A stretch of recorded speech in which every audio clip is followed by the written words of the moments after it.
ఆయనకు నేను సమాధానం అవసరం లేదే. దువ్వూరి సుబ్బారావు గారు చెప్పిండ్రు, టోనీ బ్లేయర్ గారు చెప్పిండ్రు. ఒకసారి ఆ వీడియో తీసుకొని చూడమని. కేసీఆర్ గారు తెలంగాణను ఆర్థికంగా ఎంత అద్భుతంగా అభివృద్ధి చేసిండ్రో. It's not me, Tony Blair and Duvvuri Subbarao told them. Please see the video.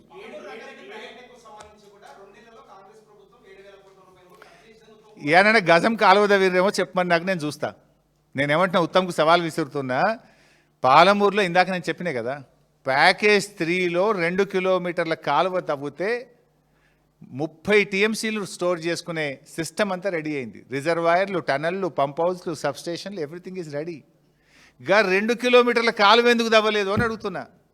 మీరు పాలమూరు ప్రాజెక్టుకు 2 ఏళ్లలో చేసిన పని ఎక్కడుందో చెప్పండి, పోదాం. నేను చూపిస్తే మేమేం చేసినాం. ఇప్పుడు నేను చెప్పినా కదా మీకు, నేను ఏమేం పనులు చేసినాం. మోటార్ నొక్కినాం, నీళ్లు కూడా ఉన్నాయి, 4 టీఎంసీలు ఈరోజు అని కూడా చెప్పినా కదా. ఉత్తమ్ గారిని అడుగుతున్నా, 2 సంవత్సరాల్లో పాలమూరు ప్రాజెక్టులో మీరు చేసిన పని ఎక్కడ, దాని పరిమాణం ఎంత, ఏం పని చేసిందో చెప్పండి.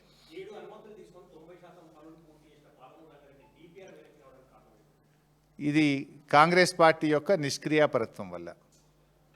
కాంగ్రెస్ పార్టీ అటు ఆంధ్రప్రదేశ్కు ఇటు ఢిల్లీకి భయపడుతుంది. ఎందుకు అంటే ఆంధ్రప్రదేశ్లో గురువు గారు, ఢిల్లీలోనేమో ఆయన ఆర్ఆర్ ట్యాక్స్ ఉందని మొదట్లో పార్లమెంట్ ఎన్నికలనే చెప్పిండు. ఎక్కడ నా మీద పడతాడో ఆర్ఆర్ ట్యాక్స్ అని ప్రధానమంత్రి గారే అన్నారని. ఎందుకంటే ఈరోజు కేంద్రం ఆంధ్రప్రదేశ్ ప్రభుత్వం మీద ఆధారపడి కేంద్ర ప్రభుత్వం ఉన్నది. సో ఆంధ్రప్రదేశ్ కేంద్రానికి భయపడి ఈరోజు వీళ్ళు చేతులు ఎత్తిండ్రు, తెలంగాణకు ద్రోహం చేస్తున్నారు. అందుకే ఇవాళ బీఆర్ఎస్ పోరాడుతుంది.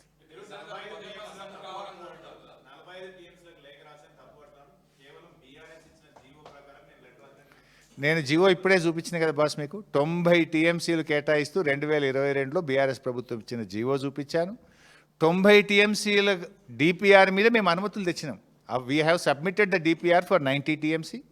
దాని మీదనే అటవీ అనుమతులు వచ్చినాయి, ఈఏసీ అనుమతులు వచ్చినాయి. అట్లనే రకరకాల డైరెక్టరేట్ల నుంచి 7 అనుమతులు సాధించినాం. 90 టీఎంసీల డిపిఆర్ మీదనే మాకు అనుమతులు వస్తాయి. మీరు వచ్చినాక డిపిఆర్ వాపసు వస్తుంది, నువ్వు 45కు తగ్గించుకుంటావు. Is it not failure of the government? చెప్పాలి ఉత్తమ్. అందుకే ఇప్పుడే చెప్పినా కదా, ఢిల్లీకి ఆంధ్రప్రదేశ్కు. ఈయన ఎవరికి, ఈ రాష్ట్రానికి ముఖ్యమంత్రిగా పనిచేస్తుండా పక్క రాష్ట్రానికా నాకు అర్థమవుతలేదు అన్న. నా సబ్జెక్ట్ డైల్యూట్ అవుతుంది. నేను అసెంబ్లీ వాళ్ళు పెడతామంటున్నారు, మేము చూసుకుంటాం అక్కడనే కదా. Thank you.